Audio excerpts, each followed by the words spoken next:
One of the best matchups in the college football playoff is the Oregon Ducks against the Ohio State Buckeyes, a game that we've seen already this year, which went in favor of Oregon. It was an absolute thriller, and a lot of people are anticipating something similar in a bigger stage. And you look at what these two teams have done, we're going to take a look at what Oregon can do to win this football game. And Ohio State is playing a lot better than they probably were, even just a couple weeks ago.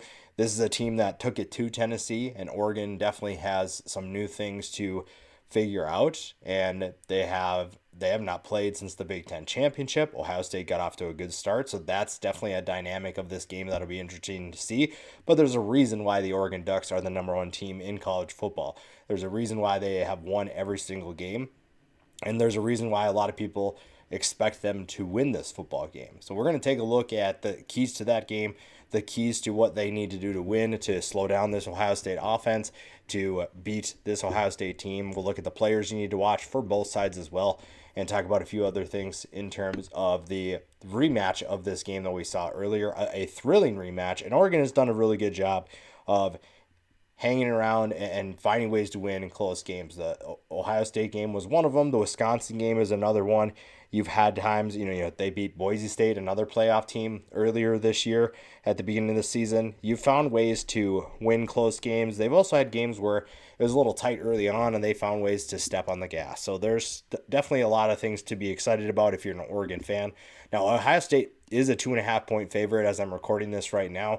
That was really surprising. I think that has a lot to do with what we saw from Ohio State. That's an Ohio State team that can definitely win a national championship, and Dan Lanning's squad definitely knows what this team can do. We saw it this past weekend when you looked at Ohio State beating Tennessee.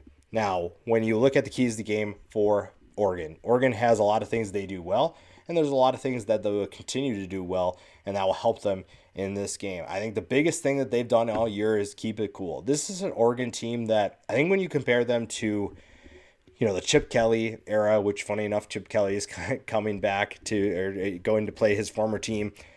You look at what those teams did, it felt like they had more explosive players, and maybe the offense was just had a different feeling.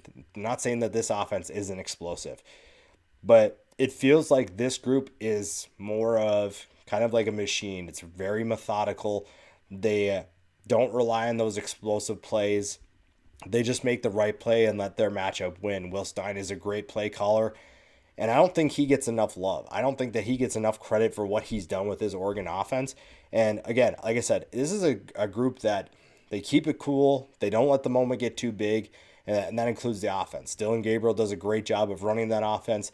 He's not the most explosive quarterback in college football, maybe not the most athletic, the biggest arm, but he's a veteran who makes the right decision. He makes the smart decision. He lets his playmakers do the rest.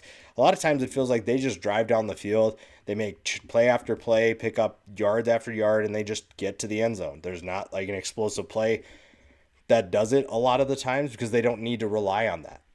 They feel confident in their ability to march down the field and do exactly what they did. And then also that helps them in big games. You're not waiting for one player to bail you out.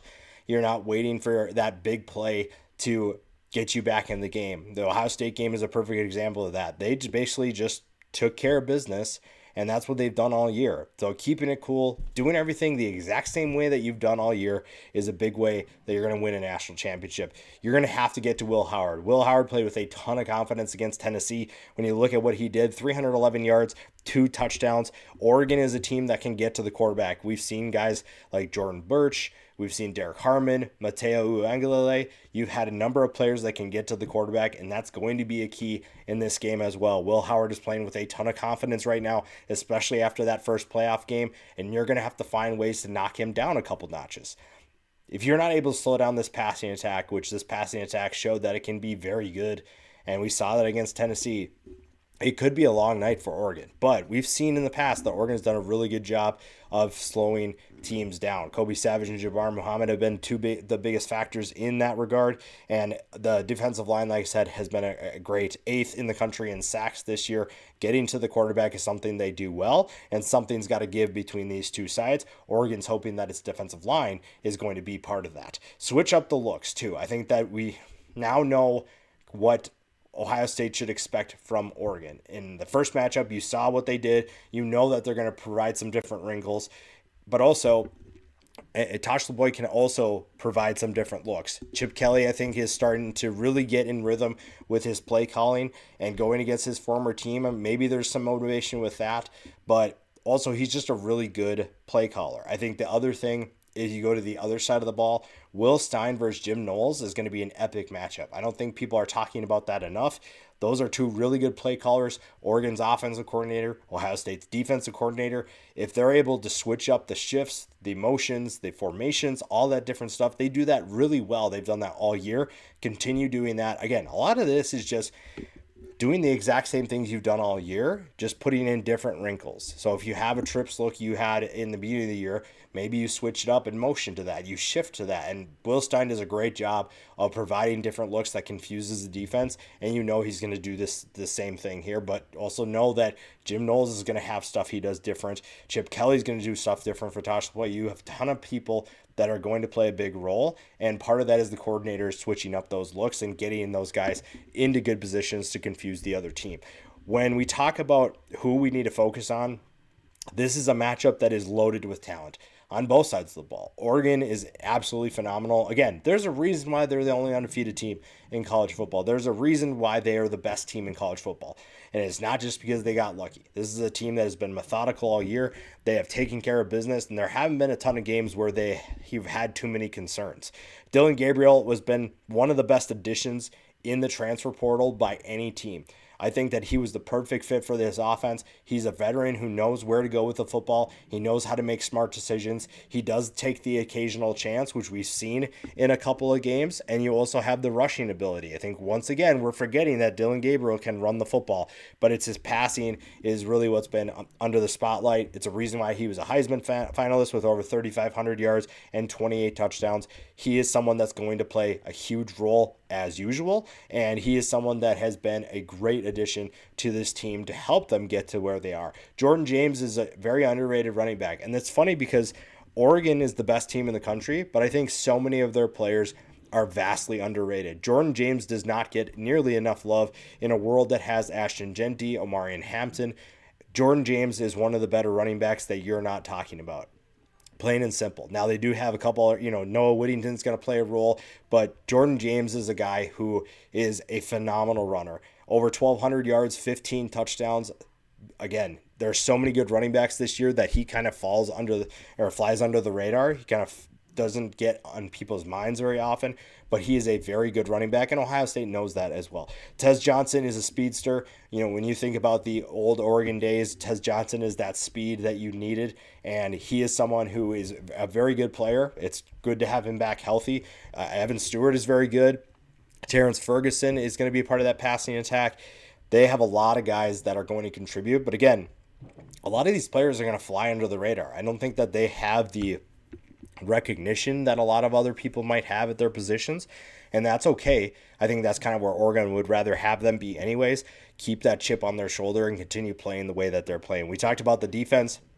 Mateo Uyunglele had a big blessing earlier in the year, and unfortunately it was because Jordan Burch went down. He got thrust into a bigger role, and he has not looked back. He is someone that has stepped up in a big way, and Oregon's really needed him to not only add depth, but give them another player that's an absolute nightmare to block. Jabbar Muhammad, getting him from the transfer portal, he originally was going to go to Texas. Oregon managed to get him to come in from, not go to Texas, go to Oregon from Washington, and he has been a really good addition.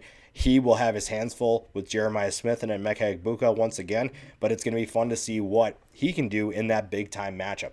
Now, the players that you need to watch for Ohio State, Oregon fans are very familiar. I think Big Ten fans obviously know. We saw what this team did against Tennessee. Will Howard was the biggest focal point, I think, honestly, from that.